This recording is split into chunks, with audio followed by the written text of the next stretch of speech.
Baiklah anak didik kami, kita akan melanjutkan pelajaran kita tentang konflik ya dalam kehidupan masyarakat. Ya, sebelumnya kita sudah bahas tentang keragaman budaya di Indonesia.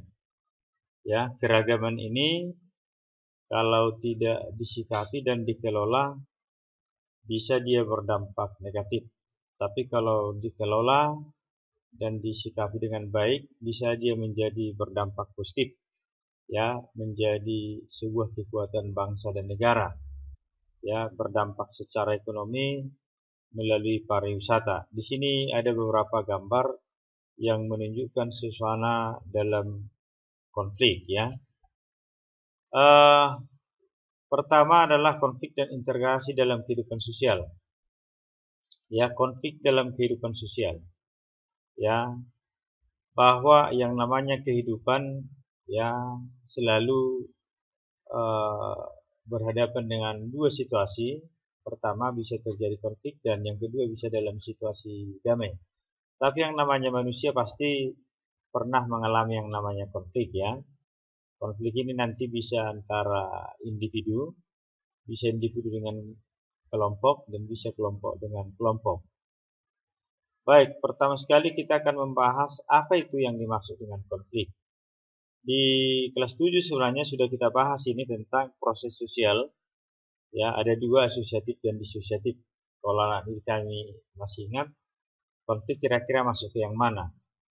Proses sosial asosiatif kah atau disosiatif? Ya, secara umum bahwa konflik itu adalah pertentangan antara satu pihak dengan pihak lain untuk mencapai tujuan tertentu ataupun kepentingan tertentu. Jadi ada tujuan-tujuan yang ingin dicapai, hanya saja mungkin prosesnya yang berbeda. Ya, menurut ahli di buku ada dua, di sini Bapak jelaskan satu. Menurut Robert M.J. Lawang bahwa konflik adalah perjuangan untuk memperoleh hal-hal yang langka seperti nilai, kemudian status, kemudian kekuasaan dan sebagainya, dengan tujuan tidak hanya memperoleh keuntungan tetapi juga untuk menundukkan pesaingnya, ya. Jadi ada tujuan seperti nilai ya, kebaikan, prestasi, kemudian status sosial yang lebih tinggi, kemudian ingin berkuasa dan tujuan lainnya. Sesungguhnya memang kalau untuk mencapai nilai ini dilakukan dengan hal-hal yang baik, ya tidak ada masalah. Tapi biasanya konflik itu adalah berusaha mencapai tujuan dengan menghalalkan segala cara. Kita lanjut. Ada beberapa faktor penyebab konflik sosial. Yang pertama adalah karena perbedaan individu. Ya, ini sudah menjadi rencana Tuhan dalam hidup manusia. Tidak ada individu yang sama. Ya, yang satu rahim saja pun, ya, walaupun secara fisik sama, tapi pasti banyak perbedaan. Ya, apalagi dari latar belakang yang berbeda.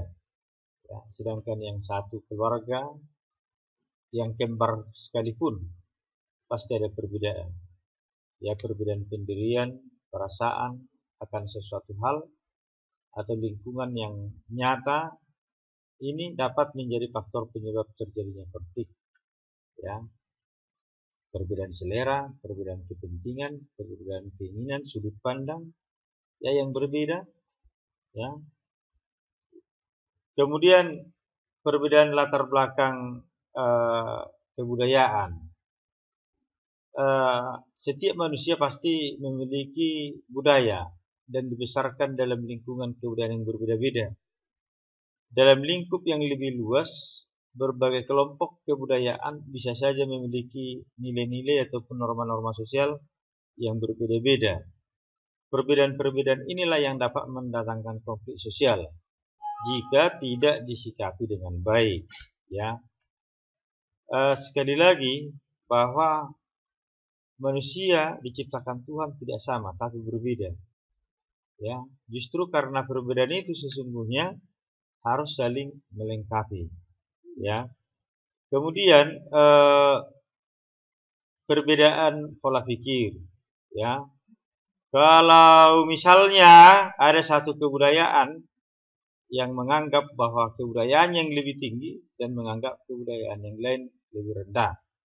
Atau misalnya perbedaan budaya antara barat dan timur. Ya, ini di era globalisasi. Tidak semua yang dari barat itu sesuai dengan budaya timur. Tapi yang di timur juga tidak tentu sesuai dengan yang di barat. Jadi kalau di timur mungkin menganggap yang dari barat itu kurang bernilai ataupun kurang beretika, ya, pandangan timur terhadap budaya barat, tapi itu tidak bisa disalahkan. Ya, di barat itu merupakan hal yang biasa, ya. Jadi tidak ada yang menganggap kebudayaan mereka lah yang lebih tinggi, yang lebih maju. Ya. Kemudian yang ketiga adalah perbedaan kepentingan.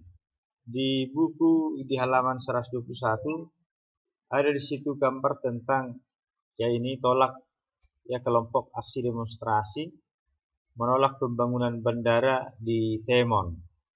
Ya, di sini pemerintah mau mendirikan bandara untuk memperlancar perhubungan, untuk meningkatkan ekonomi masyarakat. Ya, tapi di satu sisi masyarakat ya tidak mau menerima pembangunan bandara itu karena dianggap justru menghilangkan lahan, ya lahan pertanian. Ya masyarakat di sana takut kehadiran bandara itu justru menghilangkan pekerjaan mereka. Ya, hasil-hasil pertanian akan hilang sehingga kebutuhan mereka tidak terpenuhi. Jadi dua kepentingan yang berbeda. Akhirnya bisa terjadi bentrok kepentingan, ya, baik dalam bidang ekonomi, politik dan sebagainya. Hal ini karena setiap individu memiliki kebutuhan dan kepentingan yang berbeda dalam melihat ataupun mengerjakan sesuatu. Ya, jadi tidak hanya ini sering terjadi, tidak hanya di pembangunan bandara di Temon ini. Di daerah kita di Tapanuli juga pernah ada industri besar ya yang membuat kertas dan kain, dulu namanya Indorayon, sekarang Tetel, pernah ditolak ya karena ada kepentingan yang berbeda antara pemerintah dengan pengusaha dan masyarakat. Kemudian yang keempat, penyebab terjadinya konflik itu adalah karena ada perubahan nilai yang cepat. Ya, ada perubahan nilai yang cepat sehingga masyarakat tidak siap terhadap perubahan itu. Ya, maka pemerintah biasanya sebelum membuat suatu aturan harus disosialisasikan, diberitahukan dulu kepada masyarakat, sehingga masyarakat lambat laun bisa menerima aturan tersebut. Contoh yang paling sederhana, ya, misalnya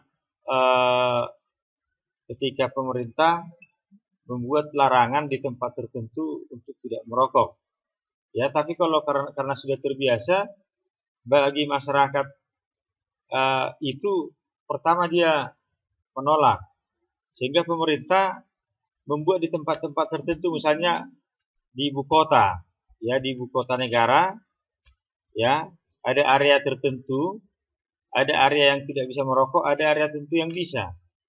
Kemudian kalau sudah berhasil nanti di sana, diteruskanlah ke daerah-daerah yang lain. Jadi kalau ada misalnya aturan yang baru, termasuk di daerah kita ini, ya masyarakat bisa pertama sekali menolak karena belum didalami apa tujuan daripada aturan itu, sehingga bisa saja masyarakat menerima aturan itu. Ya, barangkali di lingkungan sekitar kita ada itu aturan-aturan yang baru, karena tidak disosialisasikan dengan baik, ya bisa ditolak. Tapi ketika itu perlahan-lahan dilakukan, ya masyarakat bisa menerima. Ya, jadi itu beberapa faktor penyebab terjadinya konflik sosial. Pertama tadi perbedaan individu, yang kedua perbedaan latar belakang budaya, kemudian karena yang ketiga perbedaan kepentingan, dan yang keempat adalah perubahan nilai-nilai yang cepat. Baik, demikian yang bisa Bapak jelaskan tentang konflik ya yang terjadi di masyarakat. Harapan kita ini konflik ini harus dihindari ya. Materinya akan Bapak kirimkan, silahkan diputar dan dipahami. Terima kasih.